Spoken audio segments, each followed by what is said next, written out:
জাতীয় সংসদ নির্বাচন ঘিরে জোট গঠনে ব্যস্ত রাজনৈতিক দলগুলো। ইতোমধ্যে বিএনপি তাদের প্রার্থী তালিকা প্রস্তুত করেছে।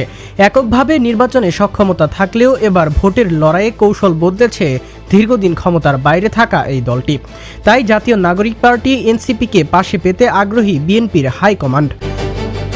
গণ আন্দোলনের আবেগ ও ছাত্র নেতৃত্বের গ্রহণযোগ্যতা, এই দুই কারণেই বিএনপির কৌশলবিদরা এনসিপিকে জোটে যুক্ত করতে চান।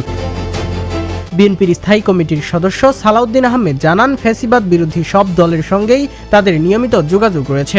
এর অংশ হিসেবে এনসিপির সঙ্গেও সংস্কার নিয়ে আলোচনা হয়েছে। গত সোমবার ফিনান্সিয়াল টাইমসকে দেওয়া এক সাক্ষাৎকারে বিএনপির ভারপ্রাপ্ত চেয়ারম্যান তারেক রহমান বলেন, বিএনপি অন্য দলগুলোর সঙ্গে মিলে সরকার গঠনে প্রস্তুত। এসব দলের মধ্যে গত বছর অভ্যুত্থানে সামনের সারিতে থাকা ছাত্রদের নেতৃত্বে গঠিত একটি নতুন দলও রয়েছে, যাদের স্বাগত জানাতে প্রস্তুত বিএনপি। এনসিপির নেতারাও বিষয়টি অস্বীকার করেনি। দলের মুখ্য সমন্বয়ক নাসির উদ্দিন পাটোয়ারি বলেন, বিএনপির সঙ্গে রাজনৈতিক সংস্কার ও আন্দোলন নিয়ে আলোচনা হয়েছে, তবে জোট বা আসন ভাগাভাগির বিষয়টি এখনো আনুষ্ঠানিক নয়। সালাউদ্দিন আহমেদ বলেন, সমঝোতা হতে পারে, আবার নাও হতে পারে।